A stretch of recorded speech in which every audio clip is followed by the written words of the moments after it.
Everybody needs to protect their hearing, especially musicians.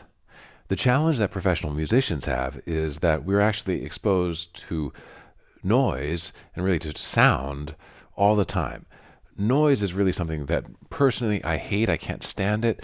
And it's so hard to get away from it. You can't go into any restaurant or store nowadays without hearing this background music, and it drives me crazy. I kind of tolerate it, whatever. But one thing that I don't tolerate is really loud sound. So I can't go into like disco clubs and stuff. That's not really for me. I've always protected my hearing ever since I was young, and every time I mowed a lawn, I always wore earplugs. Whenever I've flown in an airplane, I've worn earplugs. Often on long car trips, if the car isn't very quiet, then the noise of the highway and everything really bothers me, even if the windows are up. So I always have a pair of earplugs with me. And often if I'm traveling, if I'm in a hotel, then I don't know how loud it's going to be, if people are going to be passing in the hallways, making noise, whatever. And so that I can sleep, I have earplugs with me. Now, a professional musician friend and colleague of mine suggested getting a special type of earplugs. There's a company in Austria called Neurot, and they're active throughout Europe, and they can make custom molded earplugs. There are other companies, they even told me that wherever people are in the world, you should be able to get a similar product, but they make a special product, it turns out, specifically for musicians. There are numerous cases nowadays of professional orchestral musicians who unfortunately have lost a significant amount of hearing. One reason we need to protect our hearing at all costs is that hearing damage is permanent. Once we lose a little bit, we can never get that back. It's very different from other aspects of our health. So, for example, even if someone was a smoker and then they stop smoking, the lungs start to repair themselves. If someone is overweight and then they could lose weight, it's possible to do so. But if we lose hearing, then that is permanent. So for that reason, I've been especially cautious, and I like to have earplugs with me.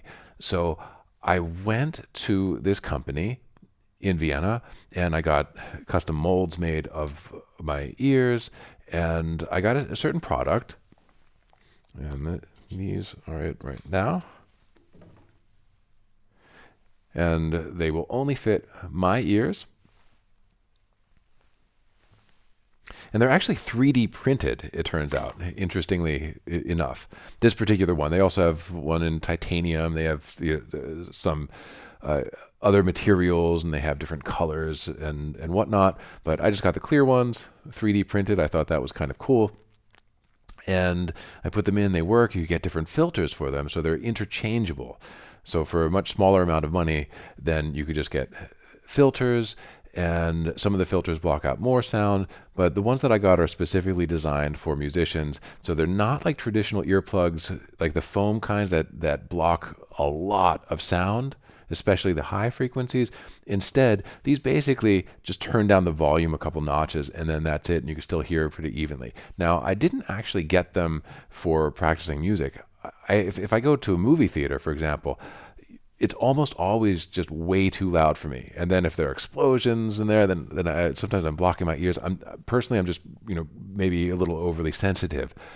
So I would like to something for movie theaters, for flying in an airplane, for going on long car trips, and sometimes I want to talk, but I just want to block out or reduce the noise of the road. So these are pretty perfect.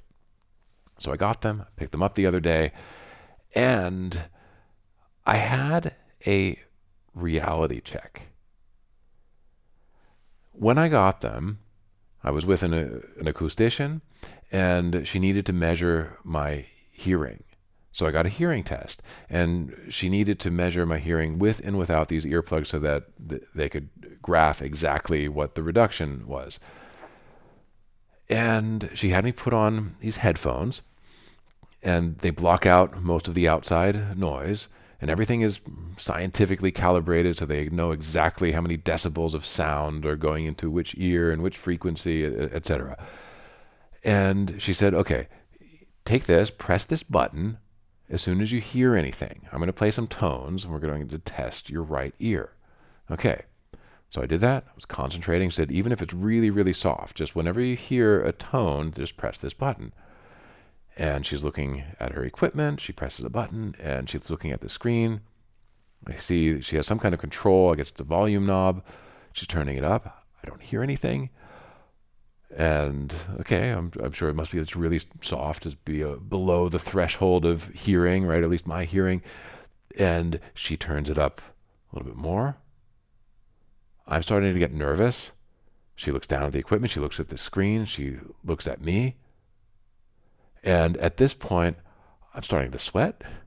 And she looks up and then she speaks into a microphone that's connected like to this headphones that I'm wearing. She says, can you hear anything now? I said, I hear my heart pounding out of my chest. And then I think I heard something. So I pressed the button and fine. Okay. Let's test your other ear.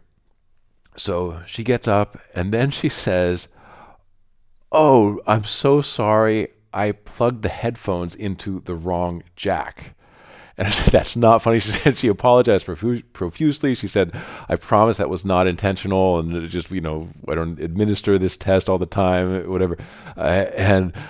So I was able to calm down a little bit. Then I took the test again. It turns out my hearing is close to perfect. so I'm okay, it turns out. But I had quite a scare.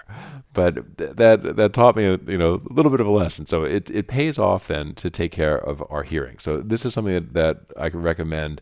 So for me, when I go on road trips, when I'm in the movie theater, and if it's too loud for my taste, I don't know if I'll use them really for practicing. Normally when I practice, I have a big grand piano, and generally I don't keep it all open like when I'm practicing. I do close it. I lift up this much, just the front of it, so that I can hear the overtones of the instrument. So that's actually really important. And the other thing that I did is I installed acoustic panels. I have them all around like this corner, and I have it on the opposite side, on the opposite wall. So what that does is eliminates the early reflection. So the immediate reflections, when I play something on the piano, then normally it would reflect off the walls, and I got special acoustic material that will dampen these early reflections. And like these particular earplugs, it will dampen the reflections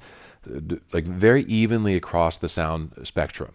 So that means the sound that I hear is more direct, and I won't hear echoes. It eliminates acoustic problems, and it's also softer. So musicians, my recording engineer, who was here, who heard this piano in this room before and after I got this acoustic treatment, they've said, wow, the difference is like night and day. So and it really is. So that's something that I did to make it more tolerable. And then the other thing is I don't play at full force. So when I'm practicing, and if I'm doing a lot of repetitions of, let's say, a fortissimo passage, I'm not always playing that hard.